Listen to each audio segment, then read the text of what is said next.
In today's video, I want to share with you a big mistake that I made when moving loads with 1 hour customers, what I did to respond to the mistake, what the outcome was, and what I think you should do if you find yourself in a situation similar. So come on inside, sit back, relax, and let's get down into the business. Now, when you make a mistake, and yes, mistakes are inevitable, it's just a matter of time, a matter of when your time is coming. As human beings, as freight brokers, as entrepreneurs, as business people, we make mistakes every single day. The question is, how do you handle the mistakes that you make? Do you excuse your own errors? Do you pass your errors off as somebody else's fault? Or do you accept 100% accountability and responsibility for the mistakes that you make?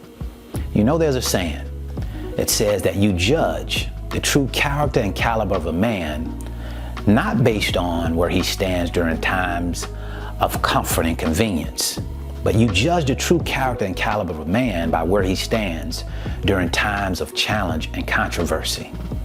You see, when you're comfortable, when everything is convenient, everybody can put on their best face. Everybody can do the right thing at that time, say the right thing. But when you're challenged, when controversy hits, when you make a mistake, how do you handle those times? As freight brokers, you're going to make mistakes. And your question you have to answer is what you're going to do when your time comes. How are you going to handle those mistakes? Now, when you have a good track record and you make a mistake, it's not as highlighted as it would be if you don't have such a good track record. Here's what happened with me. A customer that I was working with gave me a load on a Friday, and they told me to add this load to the list for movement on Tuesday of the next week. So I was like, okay, good, I got it. I got the tender already. I'll just go ahead and add this load to the list on Tuesday. What I did was, before leaving that day, I usually make sure that everything is set up for the next week. But because this load was on Tuesday, I just said, okay, I'll go ahead and put the tender right here, and I'll get to this when I come in on Monday morning. Unfortunately, I started working Monday. We had a lot of loads moving on that Monday morning, and I forgot to add that load to the list on Tuesday. So of course, you know what happened. We missed that load on Tuesday morning that we were supposed to pick up. Now, here's what the shipper said. Shipper gave me a call and they said, hey, Brandon, this was at the end of the day, Tuesday. Can you give us a status on PO such and such? And of course, they're talking about the load that picked up on Tuesday morning going to Wisconsin. I said, oh, okay, let me take a look. Immediately, I knew exactly what she was talking about, right? Because I usually have my loads on a board in my office so I can see it, right? Even though I have it in TMS, I want to see it on that board. So when I looked on the board, I didn't see that load. I looked on my desk and the paperwork was there. So I'm thinking to myself, man, we missed this load. So there was no sense in hemming and hawing, no sense in making excuses. I came out and immediately and said, you know what? We missed that load.